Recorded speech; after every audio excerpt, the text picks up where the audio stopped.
aujourd'hui, nous allons voir les outils de sélection. Donc, les outils de sélection simples comme le rectangle de sélection ou l'ellipse de sélection. Les outils type lasso, donc lasso polygonal et lasso magnétique. Les outils de sélection rapide et la baguette magique aussi. Voilà, donc déjà, avec ça, nous avons de quoi faire. Donc, commençons tout de suite avec l'outil rectangle de sélection. Donc, avant, on va donc faire un nouveau fichier, là, pas peu d'importance sur la taille. Donc, l'outil de sélection, comment il se présente? Donc, ici, donc on vient chercher la barre d'outils, il se présente là. Donc là, on a 4 options, même une 5e, on va dire principalement. Alors, tout simplement, je vais dessiner un rectangle sur ce que je veux sélectionner. Hop, donc je fais un clic, je maintiens appuyé et je me déplace pour définir mon rectangle. Vous voyez, c'est une forme libre.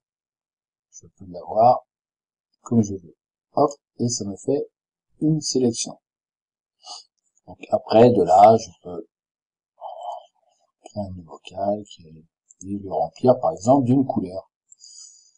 On va le mettre en noir, comme c'est fond blanc. Voilà. Donc là, on a fait notre première sélection. Super. Un beau rectangle, bien fait. Donc, hop, je désélectionne. Pour désélectionner, quelque chose qui est sympathique, on fait sélection désélectionner, ou on utilise le raccourci clavier CTRL-D.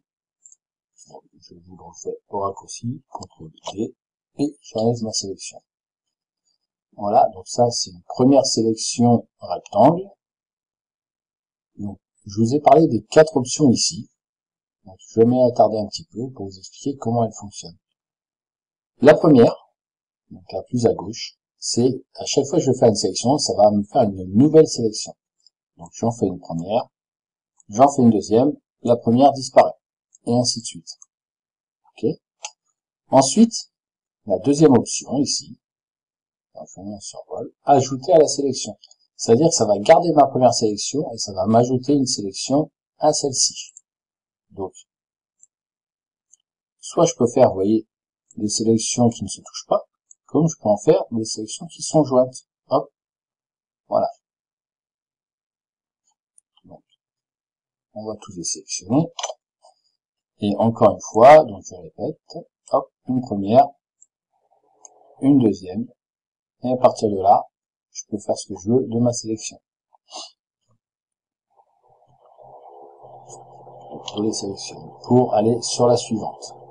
La suivante, quelle est-elle? Donc ici, soustraire de la sélection. C'est-à-dire, je vais faire une première sélection. Alors, ces outils-là, une nouvelle sélection, ajouter à la sélection, soustraire à la sélection, intersection à la sélection, sont valables pour les 3 modes de sélection ici, les 3 outils de sélection. Donc là, on est sur soustraire. C'est-à-dire que là, je fais une première sélection, je vais en faire une deuxième, là. Et hop, vous voyez, ça m'a soustrait la partie qui se chevauchait avec ma première sélection. Même chose ici, hop, je soustrais. Toc, je soustrais. Et là, ça me rappelle un bonhomme dans Space Invader, sans le vouloir. Et voilà. Donc à partir de là, une fois qu'on a notre sélection, ben, on en fait ce qu'on veut. Ok. Donc ça, c'était pour la partie, donc, soustraire de la sélection. Et ensuite, je vais faire intersection de la sélection. C'est-à-dire que là, ça va ne garder que les parties des 2 sélections qui se croisent. Hop, donc je prends ici.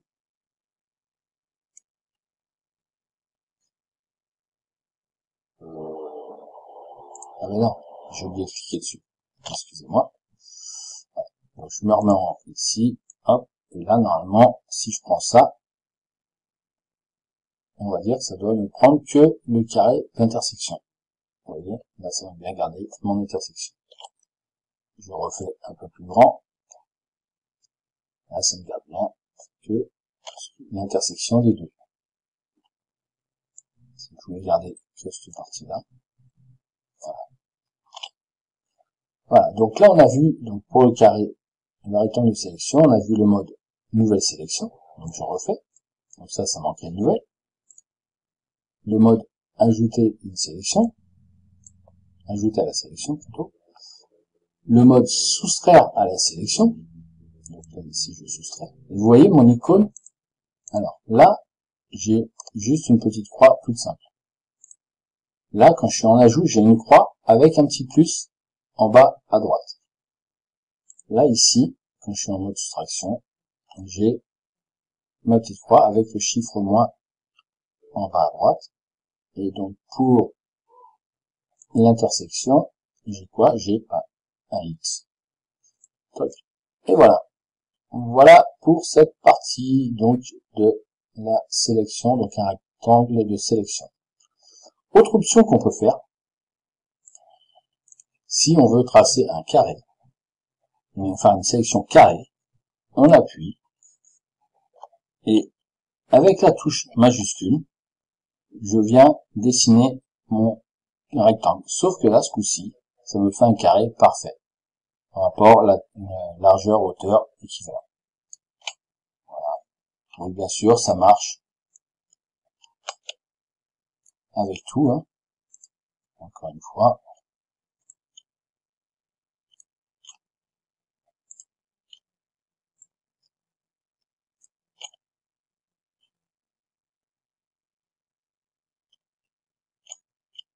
Ah, par contre, je viens de m'apercevoir d'une chose, je l'ai vu. Quand je suis en mode intersection, j'appuie sur Alt, ça me fait un ajout. Ça, je n'avais pas remarqué. Autre raccourci clavier qu'on peut utiliser dans les sélections, c'est on va cliquer un point et on va appuyer sur la touche Alt. Et là, il part de notre point, donc il garde notre point central et il étire notre rectangle à partir du point central qu'on a cliqué. Voilà, voilà. Donc ça, c'était pour l'outil rectangle, l'outil de sélection rectangle. Maintenant, l'outil de sélection ellipse, c'est quasiment la même chose, sauf que de faire un rectangle, on va avoir une forme en ellipse. Et donc, toujours le même principe, une nouvelle sélection. J'ajoute à ma sélection, je soustrais à ma sélection, et je garde l'intersection de ma sélection. Toujours le même principe de ces quatre petits quatre options, on va dire. Et encore une fois, quand on est dans notre sélection, avec notre outil, si on appuie sur Shift, là, je fais un rond. Voilà. Il faut bien commencer à dessiner et après appuyer sur Shift. Et là, vous voyez, j'ai un rond parfait. Je le refais. Hop. Et là, j'ai un rond parfait. Maintenant, on va venir, on va partir à peu près du centre là. J'appuie sur Alt. Je clique, j'appuie sur Alt. Et je me déplace. Et là, vous voyez, mon rond, enfin, mon ellipse part bien du centre. Donc là, j'ai juste du centre. Et si je veux un rond qui part du centre, hop, j'appuie sur Maj en même temps. Et voilà. Et je reprends. Hop, hop. Et hop. Et voilà, je fais ma sélection. Donc ça, c'était pour les outils de sélection, on va dire, les plus simples, qui sont l'ellipse ou le rectangle de sélection. Alors, dans ces deux outils-là, il y a quelque chose dont je ne vais pas parler, c'est le style ici. Soit normal, c'est on est libre. Ok. Donc, aussi bien pour le rectangle de sélection que pour les lignes de sélection. On est en mode normal. Là, on veut des proportions fixes. C'est-à-dire, par exemple, 6 de large et 3 de haut. Donc là, on aura toujours la même proportion. Vous voyez, je ne peux pas changer cette proportion. C'est le rapport de largeur-hauteur. Ça peut être pratique, par exemple, ici. Avec l'outil de rectangle, on se met en proportion. On se met 15 par 10. Bizarrement, les rectangles, les proportions d'une photo. Et là, si on met une photo 10 par 15, on aura la bonne taille, la bonne proportion. Ok. Et troisième option, c'est la taille fixe, où là, on va lui donner une largeur et une hauteur. Donc la largeur, on va prendre 1000 pixels par 200 de haut. Et là, je peux faire ce que je veux. J'ai toujours la même sélection.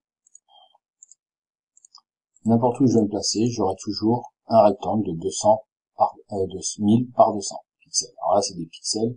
On peut lui indiquer des centimètres, l'unité que vous choisissez.